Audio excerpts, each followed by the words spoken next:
యెహోవానే సేవింపవలెను.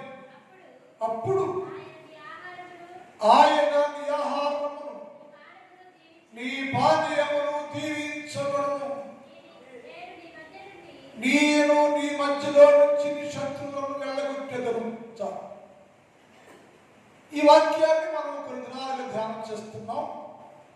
దీన్ని రాత్రి ముగించేస్తున్నాను. నేను దేవునికి ఆశీర్వాదం దీవెన రావటానికి ఏం చెయ్యాలో మోషేతో దేవుడు మాట్లాడారు. ఏమిటి అని చెప్పేది? నన్ను సేవించండి చాలు. ప్రతి మనిషి దేవుని సన్నిధిలో దేవుడుగా గుర్తించి నన్ను సేవిస్తే నేను వారు దీవిస్తాను, బహుగా దీవిస్తాను. నేను వారి జీవితాలకు చాలంత దీవెన ఇచ్చే దేవుడను నేను అని యేసు ప్రభువు వారు వాగ్దానం చేశారు. ఆ వాగ్దాన సందేశంలో మనం చాలా విషయాలు ధ్యానం చేశాం. దేవుడు స్తుతించే జరిగే మేలు ఏమిటి, లాభాలు ఏమిటి? ఎందుకు లాభం అంటే మానవుడు లాభం లేకుండా ఏమి చేయడు. లాభాన్ని ఆశించుకుని ఏ మనుషుడు ఏ పని చేయడు. అందుకని దేవుడు చెప్పాడు, నీకు లాభం కావాలంటే నన్ను సేవిస్తే వచ్చే లాభం ఏంటయ్యా అంటే, నీ ఆహారాన్ని ఇస్తాను, నీ రోగాన్ని తొలగిస్తాను, నీ శత్రువును నీ మధ్యలోనే తోసేస్తానయ్యా. ఆ దేశాన్ని నీకు నేను ఇస్తాను. ఇశ్రాయేలు ప్రజలందరికీ ఆ దేశాన్ని ఇస్తాను నేను. అది పాలు తేనెలు ప్రవహించే దేశము. అక్కడ ఉండే వారందరూ క్షేమాభివృద్ధిలో ఉంటారు, దీవించబడతారు అని చెప్పాడు. నాకు దీవించబడాలంటే అక్కడ ఏముండకూడదంటే, ఆ దేశంలో ఉన్నటువంటి వారు 7 జాతుల వారు ఉన్నారు. వారు ఆ ధర్మంలో ఉండకూడదు. ఉంటే అది శపించబడింది, అది శాపం. అందుకని మీరు ఆ దేశంలో క్షేమాభివృద్ధి కలిగి ఉండాలంటే ఆ దేశంలో ఉన్న 7 జాతుల వారిని నేను వెళ్ళగొడతాను, తోసేస్తాను. అప్పుడు మీరు ఆ స్థలంలో బహుగా వర్ధిల్లే వారిగా ఉంటారు అని చెప్పారు. ఇప్పుడు మనం తీసుకుందాం.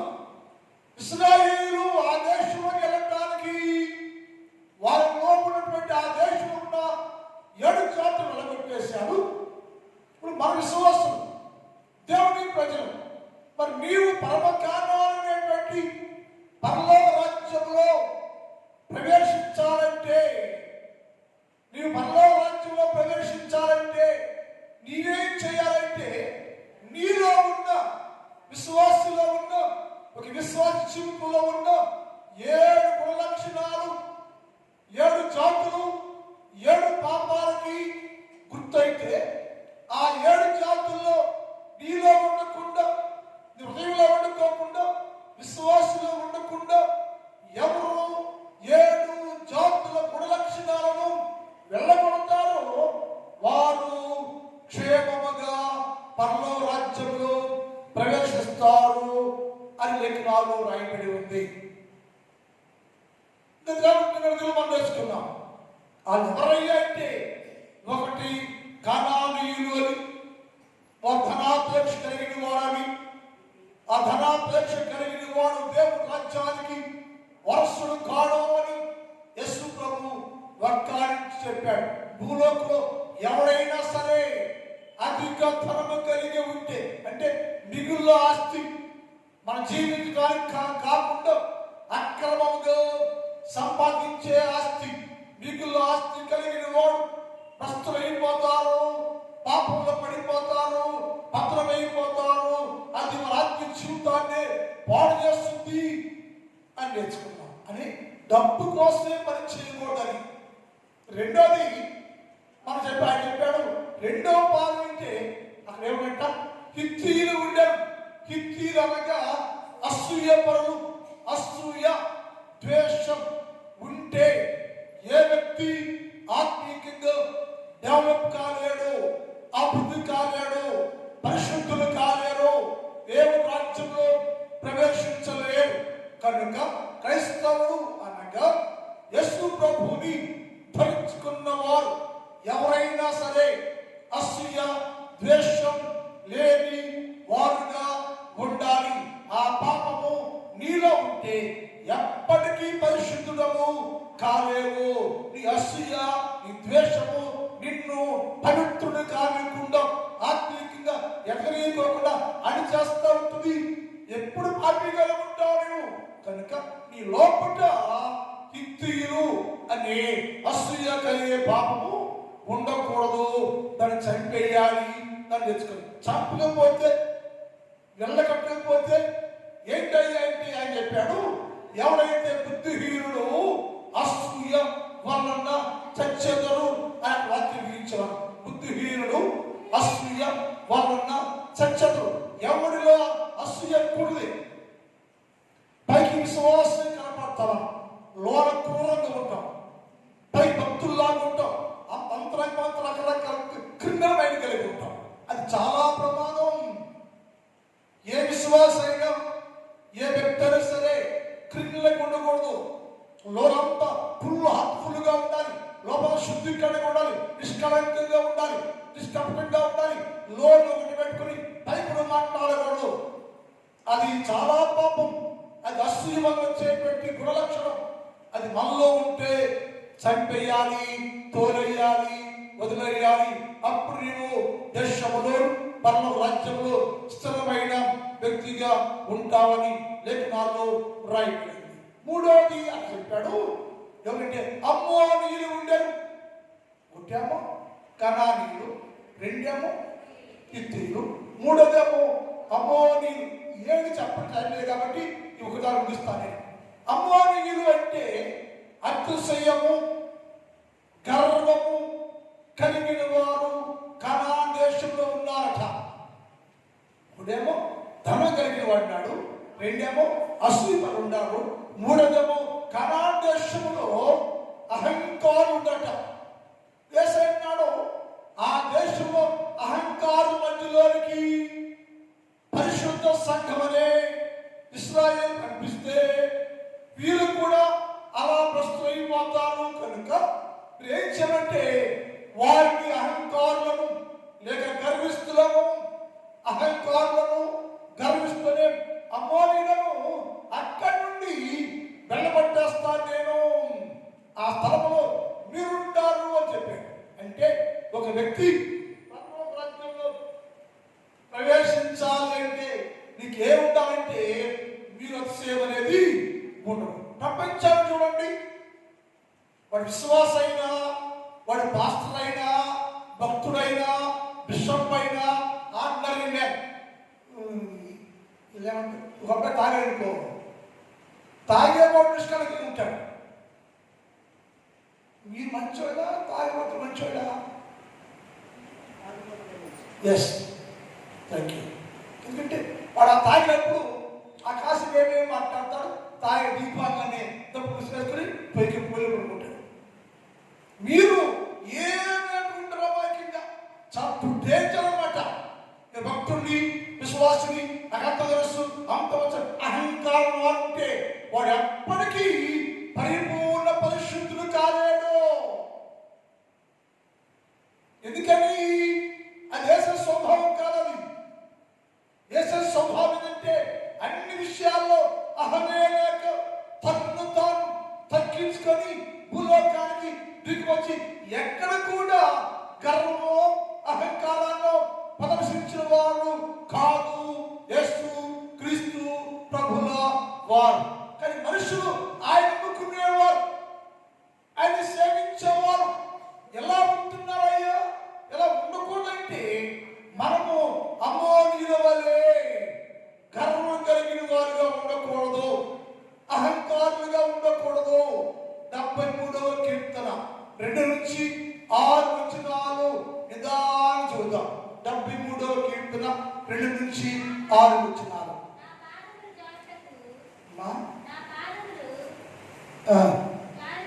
జారుటకు కొంచెమే తప్పెను, నడుగులు జార సిద్ధమాయను, భక్తిహీనుల క్షేమము నా కంటపడినప్పుడు గర్వించే వారిని బట్టి నేనేంటా నేను గర్వించాడంట, భక్తిహీనులు ఉన్నాడంట, భక్తిహీనుల కంటపడ్డాను, గర్విస్తుల కంటపడ్డారు. వారిని చూసి నేను మత్సరపడుతుంది. ఎవరికి? గర్విస్తులకి. నేను చేసేదిలో వాడమో ఎవరైనా చేస్తానో అని మరణాలకు కూడా భయపడ్డట. అంటే అటువంటి మనుషుడు సృష్టికర్త కంటే గొప్పగా హెచ్చించుకొని ఏది నన్ను ఏమి చేయలేదు, నాకు నేనే సాటని ప్రతి మనుష్యుడు అంతరంగ అహంకారం. చాలా మంది లేరు. వాళ్ళు ఎవరంట? అహంకారులు, గర్విస్తులు. ఏంటి గర్వం? ఎలా పోతే నాకు లేదా వాక్యం, నాకు ప్రార్థన రాదా, భక్తి లేదా, పాటలు రావా, ప్రార్థన రావా, రోజు వెళ్ళాలా అని అహంకారం ఉన్నందువలన వారి పైకి మాత్రం విశ్వాసంగా కనబడ్డాడు. కానీ అంతరంగంలో అహంకారం పరిపాలన చేస్తా ఉంది. తర్వాత వాడు ఎవరంట? ఎవరు?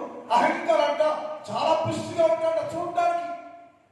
అహంకారులంట గర్వంగా ఉండేవారు చూసేవారు దృష్టిలో చాలా పుష్టిగా ఉంటాడ, బలవంతులు కనపడట. కానీ లోపల అంత టొర్లే. ఎందుకని? దేవుని ఆశీర్వాదం వాళ్ళు లేదు, దేవుడు దీవెన వాళ్ళు లేదు. లోపం దేవుడు అంటే అహంది, గర్వముంది. అందువలన వాడు ఎంత తిన్నా ఎంత చేసినా లోపల భాగం అంతా రోగము వ్యాధి కలిగి వాడు సతమతమైపోతూ ఉండేను, ప్రభువు దూరముగా ఉండేను. ఎందుకు ఇలా ఉన్నాయంటే నీళ్ళ అహంకారము నిన్ను అలా త్వరగా చేస్తావు. తర్వాత ఇతరులకు కలిగే ఇబ్బందులు, వాటి మంచోడి మంచి ఇబ్బందులు అట్లా అంటారు. ఎందుకని? మంచోడు ఎప్పుడు మంచిగా ఉంటాడు కాబట్టి దేవుడు చూస్తాడు. వాడు అనుకుంటాడు ఆ మంత్రి పొద్దా ప్రార్థన చేస్తారు, వాళ్ళ జబ్బు వచ్చింది, మీరు ప్రార్థన చేస్తారు కానీ మనకు అహంకారం ఉంది, నాకేం రావట్లేదు కదా. ఎందుకు అంటారు? మీకు ఏసై నువ్వంటే వేసే భయమా? ఏసై భయమా? ఏసై అన్నాడు జీవము కలిగిన చేతులు పడుట ఎంతో భయంకరం. పడినవాడు చెక్క మొక్కలు మొక్క చెక్కలు. ఎవరిపైన ఈ బండ పడులో వాడు నలిగిపోయాడు, ఎవడు ఈ బండ పైన పడులో వాడు తులాతులైపోవును. ఎవడాడు? అహంకారి. అందుకని మన జీవితాల్లో ఆనాడు కానాను దేశంలో అమ్మోని నిలబెట్టేశాడు. నీవు కూడా పరలోక రాజ్యం ప్రవేశించాలి, నీవు నేను పరలోక రాజ్యంలో ప్రవేశించాలని ఆశ కలిగి ఉన్నాము. అయితే మనలో ఏముండకూడదంటే అహంకారం ఉండకూడదు, గర్వముడు. నేను అనుకుంటున్నావా? మాట బైబిల్లో హబక్కూ గ్రంథం 2వ అధ్యాయం 5 చదువుదాం. హబక్కూ గ్రంథం 2వ అధ్యాయం 5వ చదువుదాం. హబక్కూ గ్రంథం 2:5. మరియు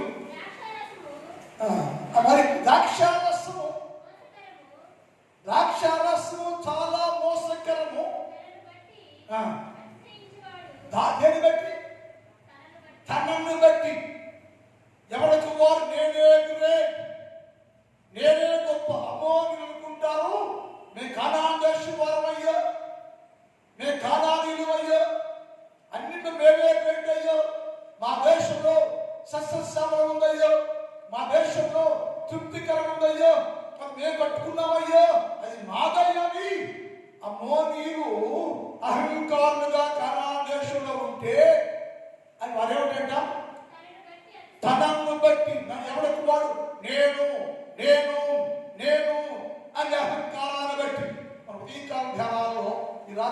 ముగించేసాను.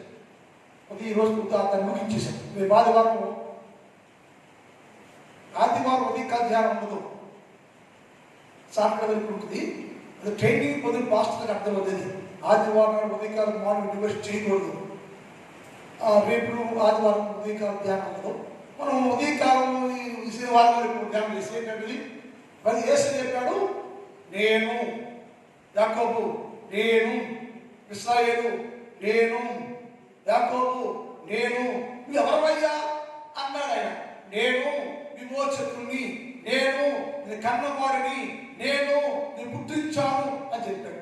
ఏం చేశావు అంటే జలములో పడితే కాపాడానయ్యో, అగ్గిలో నడుస్తుంటే కాపాడుతున్నానయ్యో, నిన్ను రక్షించానయ్యా, నేనే నిన్ను రక్షించాను, నేనే నీ సంతానాన్ని రక్షిస్తున్నాను, నేనే నీ కుటుంబాన్ని జీవిస్తున్నాను. ఇలా 11 విషయాలు ఈ వరమంతా మనం ధ్యానం చేశాం. అందులో ఈ 11 విషయాలు ఏమిటంటే నేనే దేవుడను, నేనే తండ్రిని, నేను విమోచకును, నేను యేసు ప్రభువుని, నేనే సర్వసృష్టికర్తను అనే పదాలు వాడబడ్డాయి. అంటే దేవుడు తప్ప ఎవడు నేను అనే అహంకార మాటలు మాట్లాడకూడదు. మనిషి ఎవరు కూడా నేను నేను నేను నాది నాకేంటి అనే పదాలు ఏ మనుషుడు వాడకూడదు. ఒకవేళ వాడితే లోకస్తులు వాడతారు, కానీ యేసు క్రీస్తు ప్రభువులో జీవించే ఏ విశ్వాసి కూడా నేను అనే అహంకారాన్ని కలిగి ఉండకూడదు. నేను అన్నాడైనా రాక్షరాస్యం మోసము దాన్ని బట్టి నేను అని అతిశయించేవాడు ఏమంట ఎవడైతే నేను అహంకారం ఉంటుందో ఎప్పటికీ నిలబడి వాడు పడిపోతాడంట. ప్రతివాడు అట్టివాడు పాతాళమందు విషయాల స్థలంలో దిగిపోవు. ఎందుకని దేవునికి నీ జీవితంలో ప్రథమ స్థానమే లేక, యేసుక్రీస్తు ప్రభుల వారి హృదయం లేక, యేసుక్రీస్తు ప్రభుల వారిని సేవించక, యేసుక్రీస్తు ప్రభుల వారిని నిత్యము స్తుతించే వారిగా లేకుండా పాపాన్ని ప్రేమిస్తూ, లోకాన్ని ప్రేమిస్తూ, అహంకారాన్ని ప్రేమిస్తూ, అహంకారంగా జీవిస్తూ ఉంటే నా దేవుడు నిన్ను కింద కృంగ చేయును. అంటే ఏమి ఇవ్వలేదంటే యేసుక్రీస్తు ప్రభుల వారికి ప్రథమ స్థానం లేదు. క్రైస్తవుడా, పరలోకరాజ్యం ఎలా అనుకుంటున్నావో, విశ్వాసంగా ఉండవు, రక్షణ పొందాం, క్రీస్తు నడుచుకున్నావు, ఎలా ఉన్నారంటే అహము అనగా నేను అని అమ్మో నీరు అని వాడు నీళ్ళు ఉంటానికి వీలు లేదు. ఒకవేళ ఉంటే నీవు కిందకి అనగ బ్రొక్కబడదువు. అలా కాకుండా నీవు దేవుడితో కూడా నిత్యం ఉండాలంటే, పరలోకరాజ్యం ప్రవేశించాలంటే నేను అనే అహంకారాన్ని చంపివేసుకొని దేవుని జీవికో మాట నోట యెషయా గ్రంథం 10వ అధ్యాయం 12 చదువుతాం. యెషయా గ్రంథం 10:12 చదువుతాం. కావున సియోను కొండ మీద, యెరూషలేము వీధులలో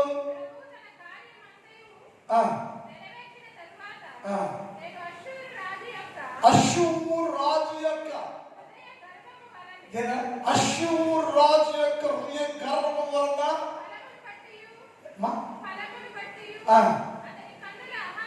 అతని కన్నుల అహంకారాన్ని బట్టి అతని కీడు వ్యాపించట. ఏమైందంటే అష్షూరు రాజు నేను, నాకేంటి జ్ఞానం ఉంది, తెలుగు ఉంది, బుద్ధి ఉంది, అన్ని కోణాల్లో అన్ని సంపదలు నాకేంటని అతని కళ్ళల్లోనే అహంకారంగా కొంతమంది నడుస్తుంటే అహంకారం కనపడుతుంది, నడకలోనే గర్వం కనపడుతుంది, కొంతమంది మాటల్లోనే గర్వం కనపడుతుంది, కొంతమంది నవ్వులోనే గర్వం కనపడుతుంది, కొంత కళ్ళల్లో అంటే వాడి కళ్ళల్లో గర్వం ఉందంట, వారి మాటలో గర్వం ఉందంట. అంటే గర్వాన్ని ఎక్కడ రాసేది ఆయన? నోటిలోను, చూపులోను, మనసులోను, ఎక్కడెక్కడ దేని దాచాడు? గర్వంలోను, అహంకారం దాచాడు. ఏముంటారు మన జీవితాల్లో? నీ కంటిలోనైనా, నీ ఒంట్లోనైనా, నీ బయటలోనైనా, ఇది ఎక్కడైనా ఏమంటే యేసుక్రీస్తు ప్రభువే ఉండాలి, యేసుక్రీస్తు ప్రభువే నీ జీవితంలో ఉండాలి. అహంకారం చెప్పేయాలి, వెళ్ళగొట్టాలి. ఎందుకు వెళ్ళగొట్టాలి అంటే నీవు యేసు క్రీస్తు ప్రభువుని కలిగి ఉన్న పరిశుద్ధ సంఘం కనుక ఈ సంఘము ఎత్తబడి పరలోక రాజ్యంలో ప్రవేశించడానికి పరమ కారణాలకి వెళ్ళాలంటే దేవునికి హేయమైంది ఏది నీలో ఉండడానికి వీల్లేదు. దాన్ని నీలో నుంచి వెళ్ళగొట్టాలి క్రైస్తవుడా. అందుకే యేసు అన్నాడు, నేను దీవిస్తాను వచ్చి, నేను దీవించాలంటే దీన్ని వెళ్ళగొట్టాలి. ఏదంటే అమోరీలను నీలోంచి వెళ్ళగొట్టాలి. దావీదు కీర్తన 31వ కీర్తన 23 చూద్దాం. దావీదు కీర్తన 31వ కీర్తన 23 వచ్చింది.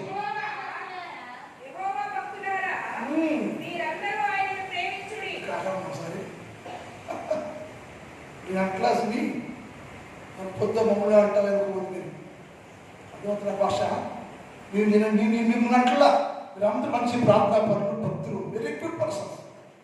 అందుకు దేవుడు ఆచరిస్తాను. యేసయ్య అంటున్నాడు, యెహోవా భక్తులారా అంటే ఎవరు? మనం ఎవరమంట? మీరు ఎవరంట? యెహోవా భక్తులు. మీతో మాట్లాడేసా యెహోవా భక్తులారా మీరందరూ ఆయన ఎవరంట? యెహోవాను ప్రేమించుడి. యెహోవా ఏమంట? విశ్వాసమును కాపాడును. ఎందుకంట ఎవరిళ్ళు? యెహోవా భక్తులు అనబడేవాళ్ళు. యెహోవా భక్తులే ఎలా ప్రవర్తిస్తారంట? గర్వంగా ప్రవర్తిస్తారంట. మరి యేసు ప్రభువు ప్రేమించుకుంటాను, నువ్వు గర్వాన్ని ప్రేమిస్తే యెహోవా భక్తులారా మీరందరూ యెహోవాను ప్రేమించండి. ఆయన ప్రేమించడం అర్థం ఏంటి? యేసుక్రీస్తు ప్రభువు వారి యొక్క గుణ లక్షణాలు కలిగి ఉండాలి. నువ్వు యెహోవా భక్తులారా, అందరూ భక్తులే, క్రైస్తవులే, విశ్వాసులే. కానీ మీరు ఏముందంటే గర్వం ఉంది. యేసయ్య లేడు. ప్రతి క్రైస్తవ జీవితాల్లో విశ్వాసులు అని చెప్పుకుంటున్న వాళ్ళు, భక్తులు అని చెప్పే వాళ్ళు ఏమున్నాయి అంటే యేసయ్య లేడు, ఆయన ప్రేమ లేదు. ఏముందంటే గర్వముగా ప్రవర్తిస్తుంటే నీ హృదయంలో గర్వం ఉండెను, నీ అంతలో అహంకారం ఉండెను. అందుకని ఆయన భక్తులారా, ఇప్పుడైనా మీరు అహంకారంగా ప్రవర్తించబాకండి. ఆయన ప్రేమించండి. మొదలుగా దేవుని ప్రేమించండి, దేవుని లాగా ఉండండి, దేవునితో ఉండండి, దేవుని లక్షణ కలిగి ఉండండి. మీరు ఎవరైతే యెహోవా భక్తులారా, క్రైస్తవులారో, యూదా జాతి వారులారో, కనాన్ దేశంలో ప్రవేశించడానికి సిద్ధముగా ఉన్న వారులారా, మీరు అందరూ యెహోవానే ప్రేమించండి. అప్పుడు ఆయన్ని కాపాడతాడు.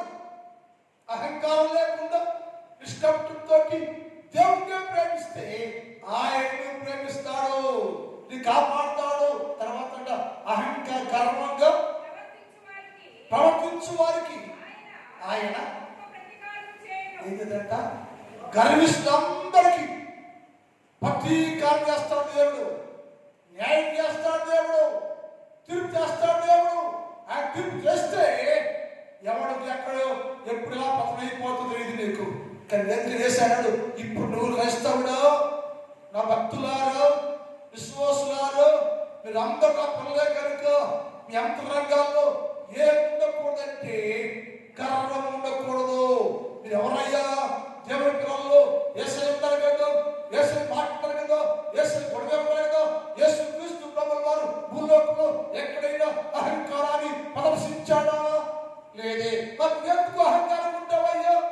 యెహోవా భక్తులారా, విశ్వాసులారా, భక్తులు విశ్లేషించుకున్న వాళ్ళారా, భక్తుల్లో నటించే వాళ్ళారా, నీ మాటల అహంకారం, నీ కళల అహంకారం, నడక అహంకారం, అంత అహంకారంలో ప్రవర్తిస్తూ ఉంటే అలాంటి వారికి యేసు ప్రభువు వారు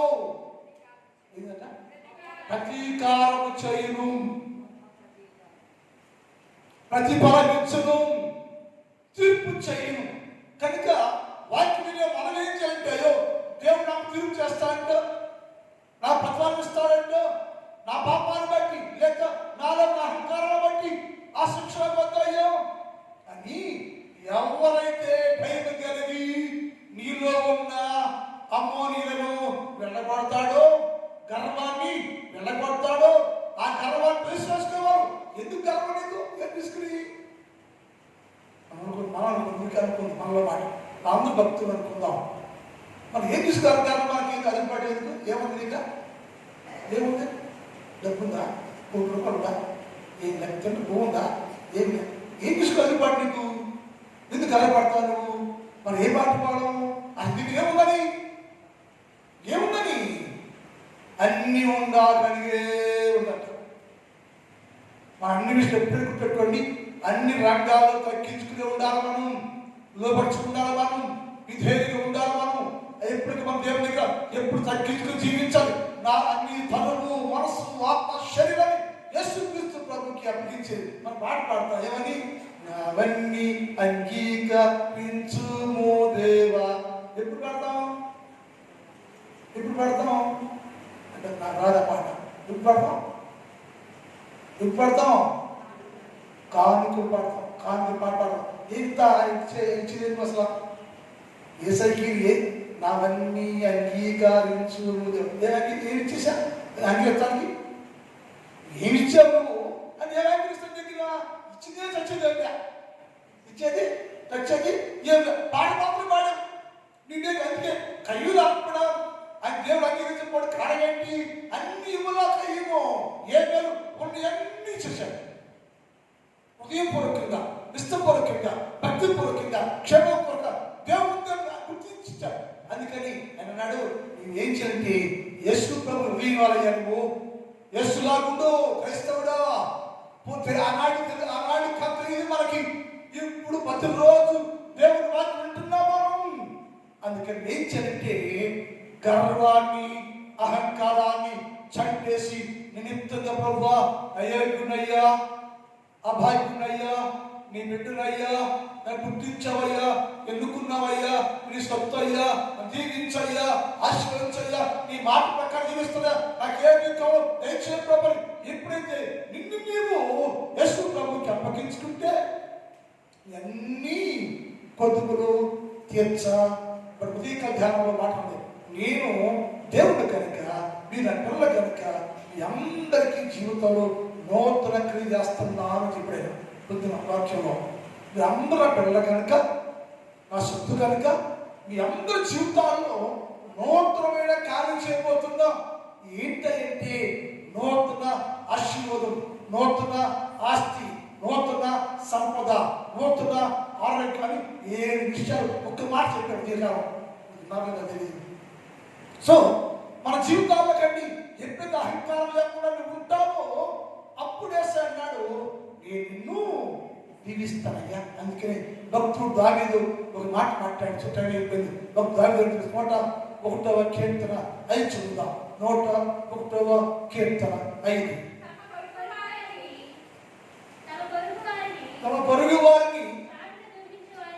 తన పొరుగు వారిని చాటున దూషించే వారిని.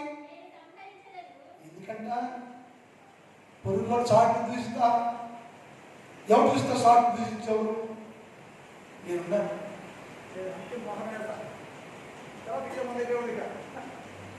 అనుకున్నా అనేస్తా, ఎవరనుకొని పిచ్చేస్తా. ప్రేమ ఉంటుంది, ప్రేమే ఉంటుంది. దేవుడు ప్రేమే ఉంటుంది. కప్పుతో నాకు అక్కడ ముందే ఉండదు అన్నది అనేస్తా, కప్పిపోతా. ఎందుకంటానండి, మీ ప్రేమ కట్టిస్తా అంతే. సరిగా ఉండాలి మీరు, సరిపోవాలి మీరు, కట్టుకొని ప్రేమతో కట్టిస్తే తప్ప మనం గాడి కాదు, మన బుద్ధి పెరుగుతుంది గాడి అడుగులో. వేసి అన్నాడు, తమ పొరుగు వారిని చాటున దూషించు వారిని నేను సంహరించను. అమ్మా ఏదంట? అహంకార దుష్ట నగాడు. గర్వపు కళ్ళంట, కళ్ళన్న దుష్టన్న ఒకటి. ఇప్పుడు ఏమన్నాడు ఆయన?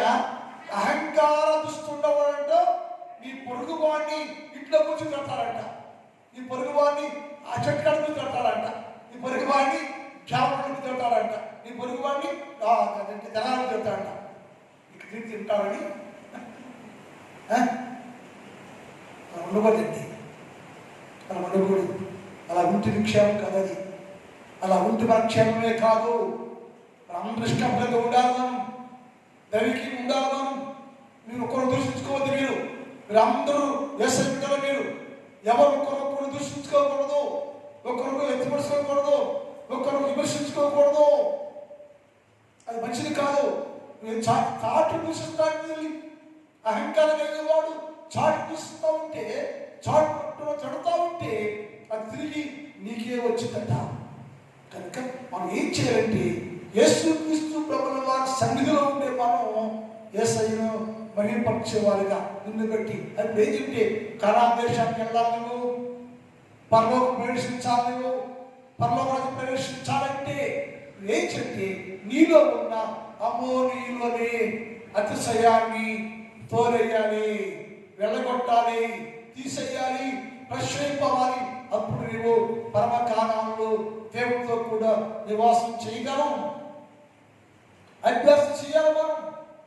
అలా ఉంటేనే ఆశీర్వాదం మోసే నీ దేవుని నీకు ఇస్తాను, నేను దీవిస్తున్నాను, నీ జాతి దీవిస్తున్నాను నేను. ఇవన్నీ రావాలంటే నీలో ఉన్న వాటిని వెళ్ళగొట్టయ్యా, శత్రు వెళ్ళగొట్టయ్యా, శత్రువులు దూరపరచయ్యా అని చెప్పాడు. ఈ పాత్ర అంటే ఈ రోజు నువ్వు దేవుని సన్నిధిలో నిన్ను నీవు పరిపూర్ణ పరిశుద్ధులు పెట్టుకోవాలి, పరిపూర్ణంగా ఉండాలి. మనం క్రైస్తవులు, మనం విశ్వాసులు, మనం యేసయ్య బిడ్డలు, మనం యేసయ్య ఇలాగే ఉండాలి. మాటల్లోను, క్రియలోను, తలంపులోను అన్ని విషయాలను పరిపూర్ణత కలిగి యేసయ్యలాగా జీవించాలంటే నీ లోపల అమోనీయుడని వాడు ఉండకూడదు. అహంకారం అనేది, అతిశయం అనేది, గర్వం అనేది ఉంటే గర్విస్తులు ఎప్పటికీ వర్ధనలేరని లేఖనాల్లో ఉంది. గర్విస్తులు ఎప్పటికీ వర్ధనలేరు. ఎందుకంటే నేను వారిని అణగదొక్కెదను, నేను వారిని ఎదగలేకుండా నా చేతిని వారి మీద ఉంచుతాను నేను. అందుకని వారు ఎప్పటికీ వర్ధనలేరు. కనుక వర్ధనలాలి మనం, ఫలించాలి మనం, ఆ వృద్ధి చెందాలి మనం. దేవుని రాజ్యానికి రావాలంటే ఈలో ఉన్న అమోనీయులు అనే పాపాన్ని తీసివేసుకుని దేవుని తెలుపుతూ మంచిది. ప్రార్థన టైం అయిపోయింది, ప్రార్థించేద్దాం. నా గరుడమైన తండ్రి, నీ పాదములకు స్తోత్రాలు. పరిశుద్ధుడైన దేవ, మీకే స్తుతి స్తోత్రాలు తెలియజేస్తున్నాను. గడిచిన దినాల్లో నీ అపారమైన ప్రేమలో కాచి కాపాడారు. ఈ రాత్రి కాలం తండ్రి ఒక శ్రేష్టమైన సందేశంతో మాతో మాట్లాడారు. కనాన్ దేశంలోకి వెళ్ళాలంటే అక్కడ శత్రువు ఉండకూడదు అని చెప్పారు. పర్వకాలాన్ని పర్వ రాజ్యంలో మేము ప్రవేశించాలంటే ఆ శత్రువు అనే లక్షణాలు మాలో ఉండకూడదు అని చెప్పారు. అది గ్రహించుకొని ఒకవేళ మాలో ఆ గుణాలు ఉంటే సరి చేసుకొని పరిపూర్ణంగా ఉండటానికి సహాయం చేయండి. రాత్రి కాలంలో ఈ స్థలంలో గోకరించిన ప్రతి బిడ్డలకు దీవించండి, ఆశీర్వదించండి, ఆరోగ్యం ఇవ్వండి, బలాన్ని ఇవ్వండి, శక్తిని ఇవ్వండి, క్షేమాలతో నింపండి. అయ్యా నా సంఘాన్ని బట్టి ప్రార్థన చేస్తున్నా, నా సంఘాన్ని దీవించండి, నా సంఘంలో ప్రతి కుటుంబాన్ని మీరు దీవించండి, ఆశీర్వదించండి, బలపరచండి. రేపు ఆదివారం పరిశుద్ధారాధన కార్యక్రమాన్ని ఘనముగా, క్రమముగా, మర్యాదగా జరిగించండి. మీ వార్తమై జరుగుతుగా మంచిగా ఆరాధన జరిగించమని యేసు వారి పరిశుద్ధ నామములో ప్రార్థిస్తూ ఉన్నాం తండ్రి. ఆమేన్. తండ్రి దేవుని ప్రేమ, కుమారుడు యేసుక్రీస్తు వారి కృప, పరిశుద్ధాత్మ దేవుని యొక్క అన్నిన సహవాసం ఇప్పుడు ఎప్పుడు ఎల్లప్పుడు సదాకాలము మనందరి తోడై ఉండును గాక. ఆమేన్. హల్లెలూయా, హల్లెలూయా. మీ అందరూ కొందనాలండి. క్షేమంగా వెళ్ళి